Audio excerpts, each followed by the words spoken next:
Pengendalian Inovasi dan Kewirausahaan oleh Muhammad Firhan dan Muhammad Hafizuddin. Assalamualaikum warahmatullahi wabarakatuh. Perkenalkan, nama saya Muhammad Hafizuddin dengan NIM 22030301237.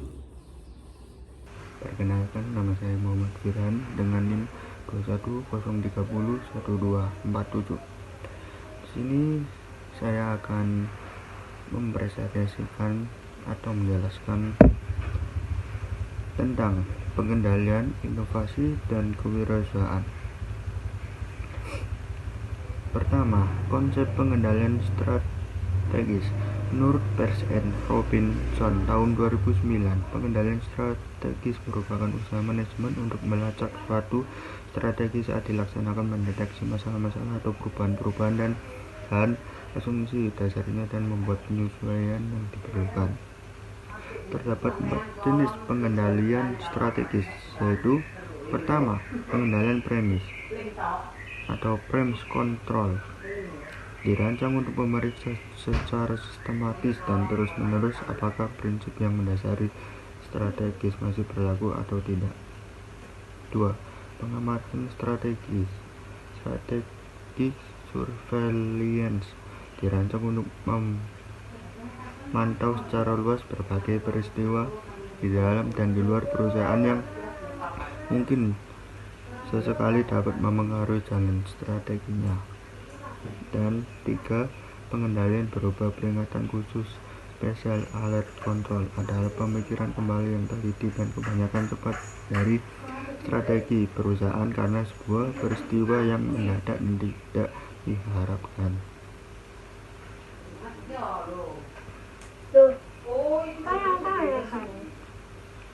Dan terakhir, 4. Pengendalian atas implementation control, dirancang untuk menilai apakah keseluruhan strategi harus diubah dengan mempertimbangkan hasil-hasil yang berkaitan dengan tindakan tambahan dalam keseluruhan strategi.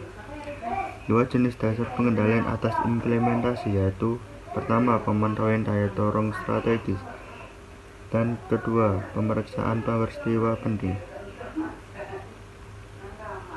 Menurut David tahun 2009, kartu skor berimbang merupakan suatu sistem manajemen dan bukan sekadar sistem pengukuran yang memungkinkan perusahaan memperjelas strategis dan menghasilkan umpan balik yang bermanfaat. Adapun balance score yang mengusulkan agar kita melihat organisasi mengembangkan standar pengukuran serta mengumpulkan data dan menganalisisnya berdasarkan beberapa perspektif, di antaranya pertama, perspektif pembelajaran dan pertumbuhan, dan 2. Perspektif proses bisnis, 3. Perspektif pelanggan, dan 4. Perspektif keuangan. Selanjutnya ada asas pengendalian.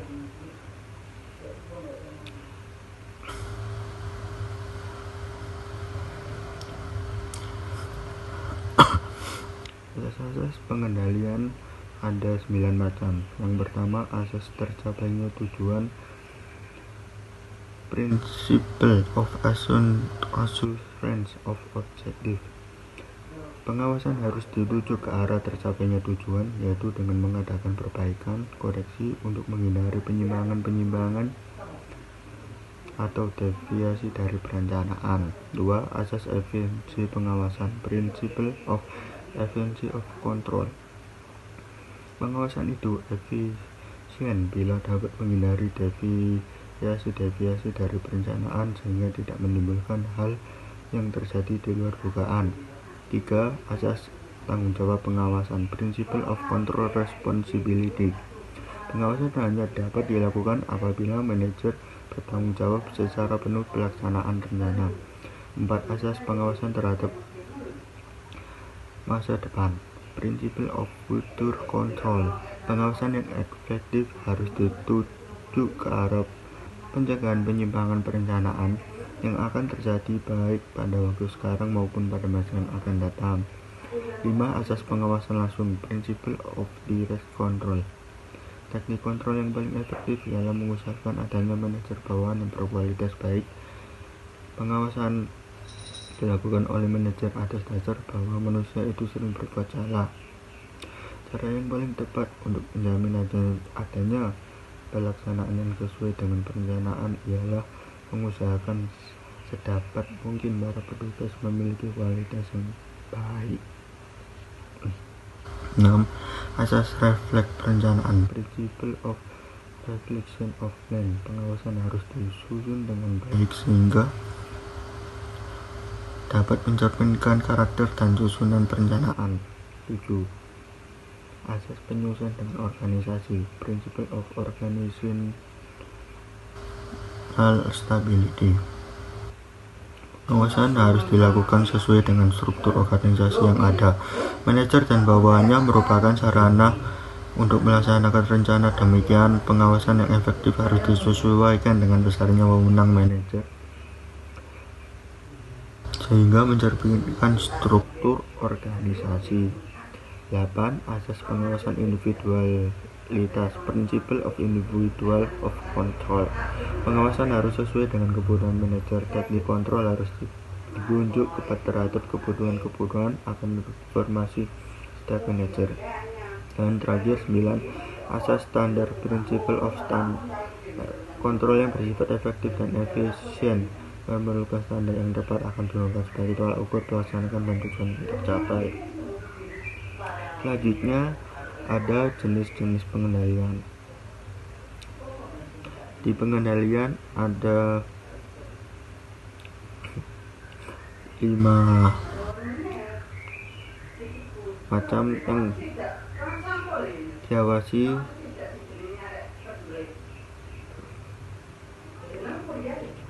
Pengendalian yang ditulis oleh Sitorus tahun 2009. Yang pertama, pengendalian karyawan personal control. Pengendalian ini ditujukan kepada hal-hal yang ada hubungannya dengan kegiatan pegawai. Apakah pegawai bekerja sesuai dengan perintah, rencana, kegiatan, tata kerja, absensi pegawai, dan lain-lain. 2. Pengendalian keuangan. Pengendalian ini ditujukan untuk hal-hal yang berkaitan dengan keuangan, tentang pemasukan dan pengeluaran biaya-biaya perusahaan, termasuk pengendalian anggarannya. 3. Pengendalian produksi. Pengendalian produksi adalah pengendalian yang difokuskan untuk mengetahui kualitas dan kuantitas produksi yang dihasilkan, apakah sesuai dengan standar atau rencananya. 4. Pengendalian waktu. Pengendalian ini ditujukan kepada penggunaan waktu, artinya apakah waktu untuk mengerjakan suatu pekerjaan sesuai atau tidak sesuai dengan rencana. 5. Pengendalian teknis. Pengendalian ini ditujukan kepada hal yang bersifat fisik yang berhubungan dengan tindak dan teknis pelaksanaannya.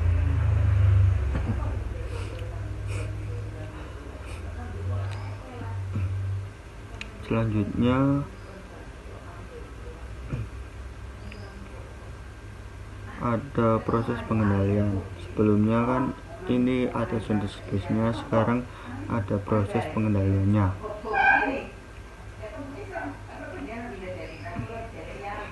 Dalam pengendalian terdapat beberapa langkah proses. Oke, sebelumnya minta maaf ya teman-teman karena videonya terjeda disebabkan ada sponsor di HP saya. Nah, selanjutnya akan dibahas tentang macam-macam pengendalian. Keempat, formal control, pemeriksaan yang dilakukan oleh instansi atau pejabat resmi dan dapat dilakukan secara intern maupun ekstern. Dan 5, informal control, Penilaian yang dilakukan oleh masyarakat atau konsumen baik langsung maupun tidak langsung. Dan alat selanjutnya ada alat-alat pengendalian. Menurut Peirce atau Robinson tahun 2009, terdapat alat-alat yang dibutuhkan untuk melakukan pengendalian, yaitu budget, personal observation, report, financial statement, strategi, dan break-even point.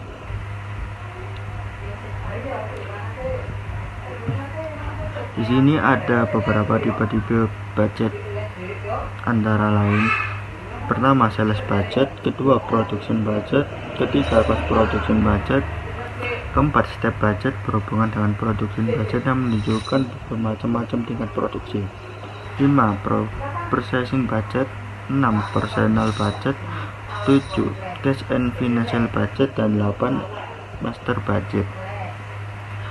Kedua, personal observation adalah pengawasan langsung secara pribadi oleh pimpinan perusahaan terhadap para bawahan yang sedang bekerja. 3, report merupakan laporan yang dibuat oleh para manajer.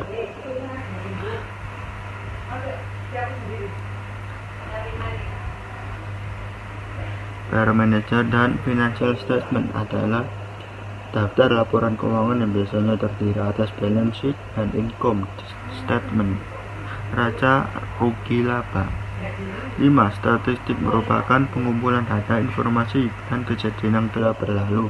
Dan terakhir, 6, ada break-even point, adalah suatu titik atau keadaan ketika jumlah penjualan tertentu tidak mendapat laba ataupun rugi. Dan terakhir, pengendalian perusahaan. Menurut Wilson dan Campbell tahun 1991, corporation governance atau yang dikenal pengendalian perusahaan adalah. Sini saya akan melanjutkan dari presentasi saya. Ini terakhir ada pengendalian perusahaan. Menurut Wilson dan Campbell tahun 1991,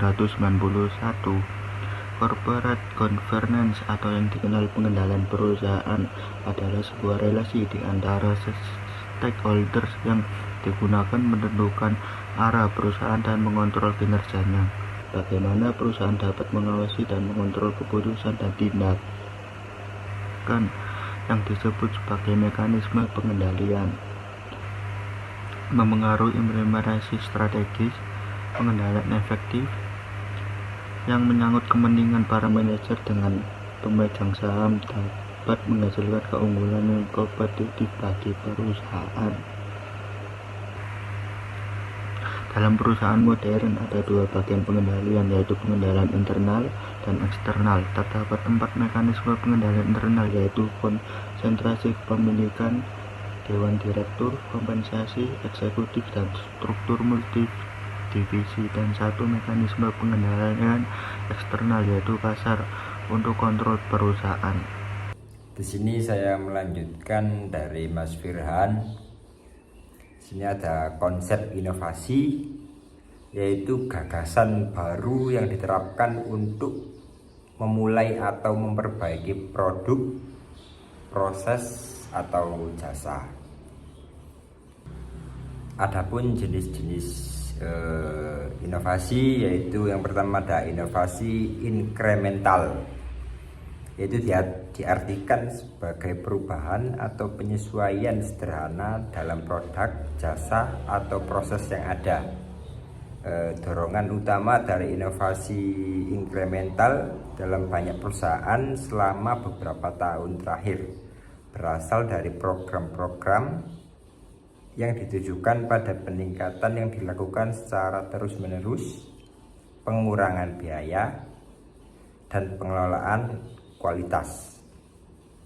Dan yang kedua ada yaitu Six Sigma, yaitu merupakan suatu pendekatan terus-menerus lainnya yang digunakan banyak perusahaan untuk memacu peningkatan inovasi dalam bisnis.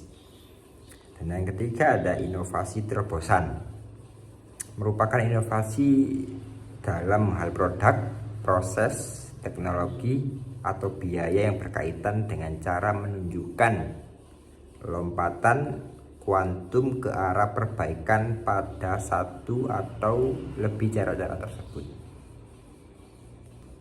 Selanjutnya ada ciri-ciri inovasi.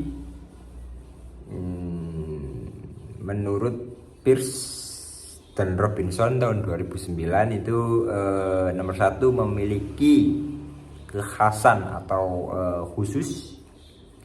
Artinya suatu inovasi memiliki ciri yang khas dalam konteks ide, program, tatanan, sistem, termasuk kemungkinan hasil yang diharapkan.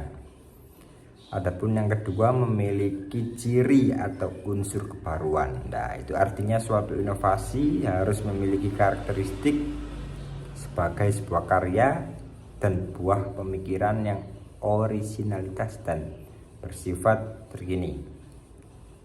Nomor 3 ada program inovasi dilaksanakan melalui program yang terencana. Nah, artinya itu bahwa suatu inovasi dilakukan melalui suatu proses yang tidak tergesa-gesa dan memiliki persiapan yang baik dengan program yang jelas dan terencana. Yang keempat yaitu inovasi yang digulirkan memiliki tujuan.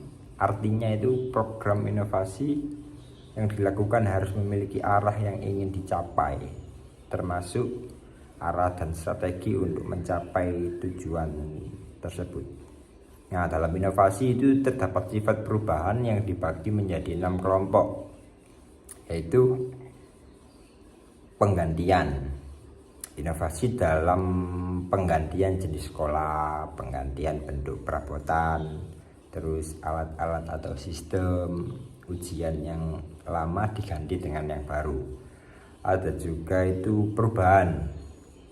Contohnya itu mengubah tugas guru yang tadinya hanya bertugas mengajar, kemudian ditambah dengan mengemban tugas menjadi guru pembimbing.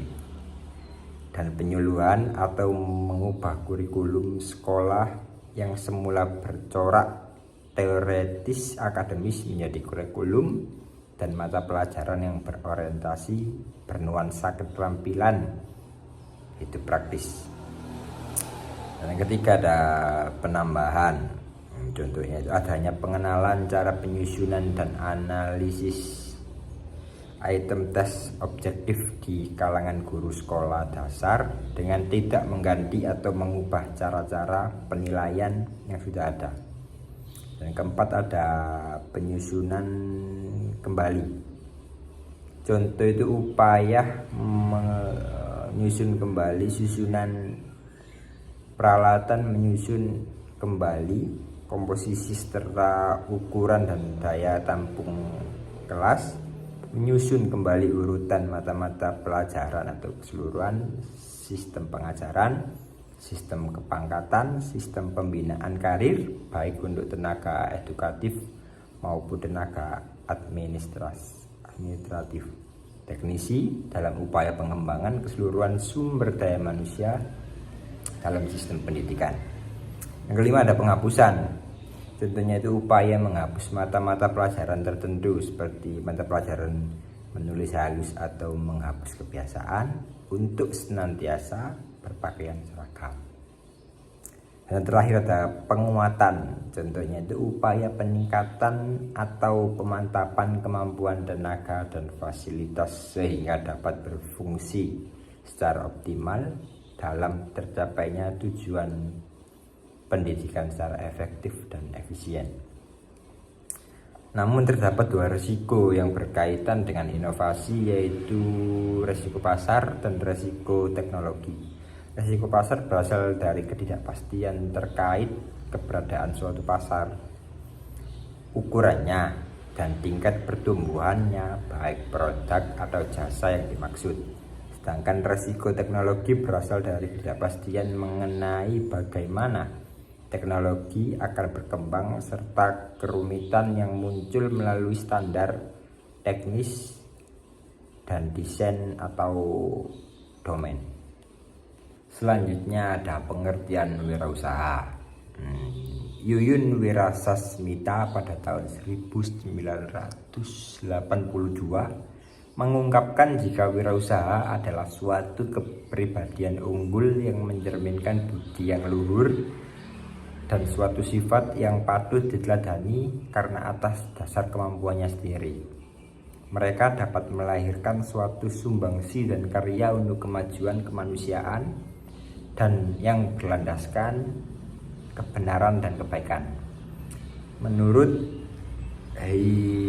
Rahman Ranu Pandoyo pada tahun 1982, wirausaha adalah seorang inovator atau individu yang mempunyai kemampuan naluriah untuk melihat benda-benda materi sedemikian rupa yang kemudian terbukti benar, mempunyai semangat dan kemampuan serta pikiran untuk menaklukkan cara berpikir yang tidak berubah dan mempunyai kemampuan untuk bertahan terhadap posisi sosial.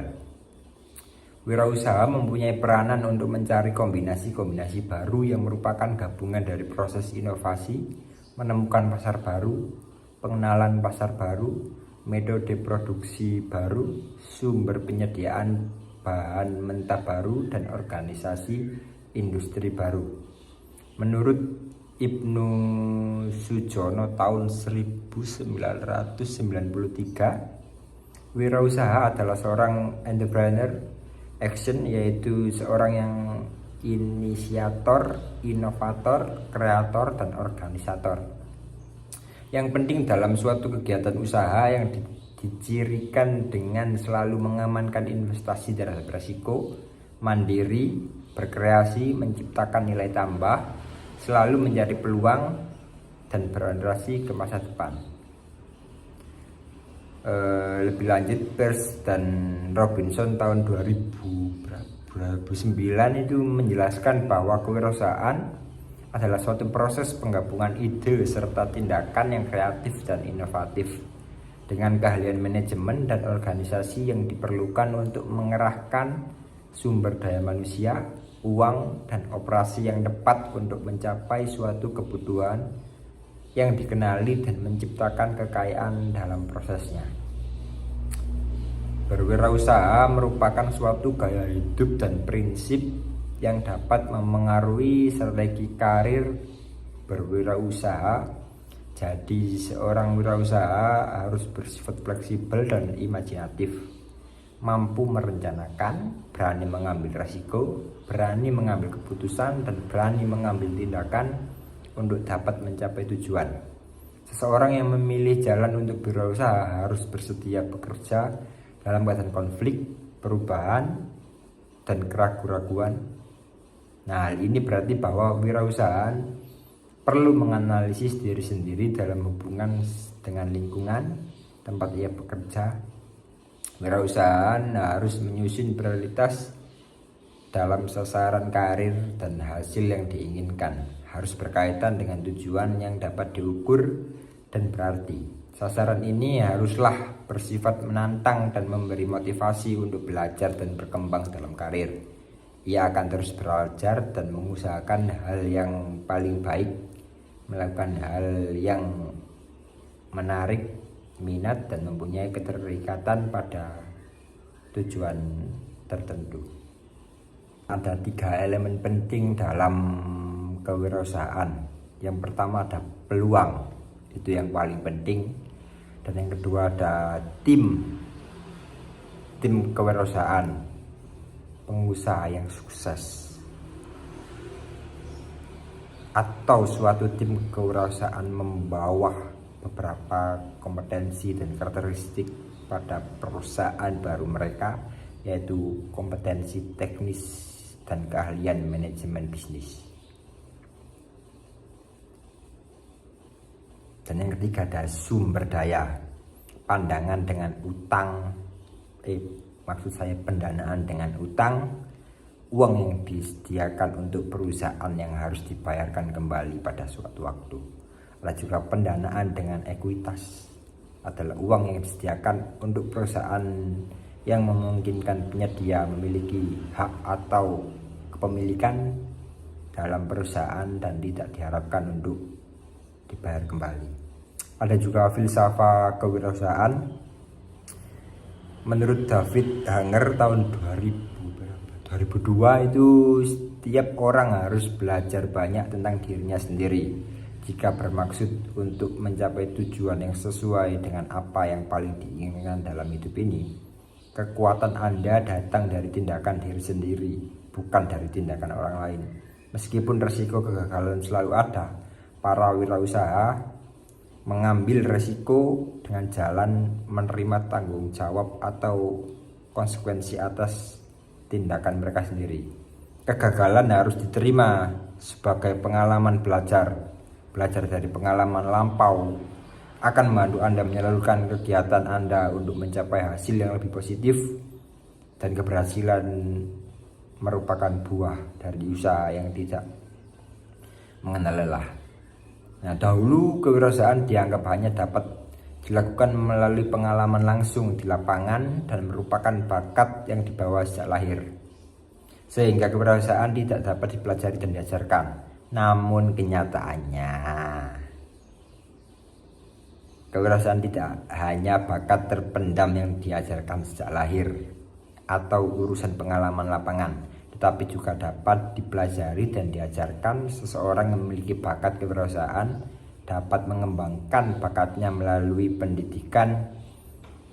Mereka yang menjadi entrepreneur adalah orang-orang yang mengenal potensi dan belajar mengembangkan potensi untuk menangkap peluang serta mengorganisir usaha dalam mewujudkan cita-citanya. Nah, oleh karena itu, untuk menjadi wirausaha yang sukses, memiliki bakat saja tidak cukup, tetapi harus juga memiliki pengetahuan mengenai segala aspek usaha yang akan ditekuni. Dilihat dari perkembangannya, sejak abad ke-20, kewirausahaan sudah diperkenalkan di beberapa negara. Misalnya di Belanda dikenalkan dengan istilah Ondernemer, di Jerman dikenal sebagai Unternehmer. Beberapa negara kewirausahaan memiliki banyak tanggung jawab, antara lain tanggung jawab dalam mengambil keputusan yang menyangkut kepemimpinan teknis, kepemimpinan organisasi dan komersial, penyedia modal, penerimaan dan penanganan tenaga kerja, pengembalian, penjualan, pemasangan iklan, dan lain-lain. Adapun kiat-kiat mengembangkan kepribadian wirausaha, David Hanger tahun 2002 berpendapat jika pengembangan merupakan proses perubahan ke arah yang lebih baik, maju atau lebih dewasa secara fisik dan umur. Setiap individu hakikatnya memiliki potensi yang dapat dikembangkan baik secara individu maupun kelompok. Melalui serangkaian pelatihan, potensi tersebut merupakan salah satu pembeda antara individu yang satu dengan individu yang lain. Di sini saya juga berwirausaha menjual merchandise band official dari berbagai macam band yang ada di Indonesia.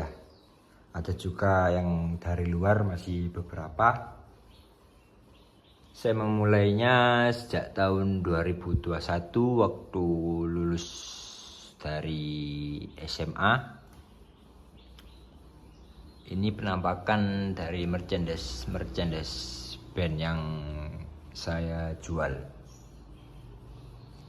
Ada kacamata, ada kaos, ada kemeja, hoodie, sepatu, dan masih banyak lagi. Ada juga topi, topeng. Merchandise yang saya jual kebanyakan merchandise yang limited edition, yaitu hanya dicetak berapa piece saja, makanya untuk harganya agak sedikit mahal.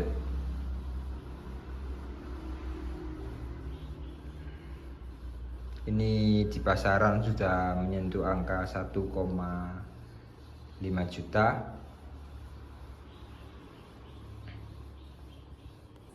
Segitu dulu yang bisa saya sampaikan, kurang lebihnya saya mohon maaf. Wassalamualaikum warahmatullahi wabarakatuh.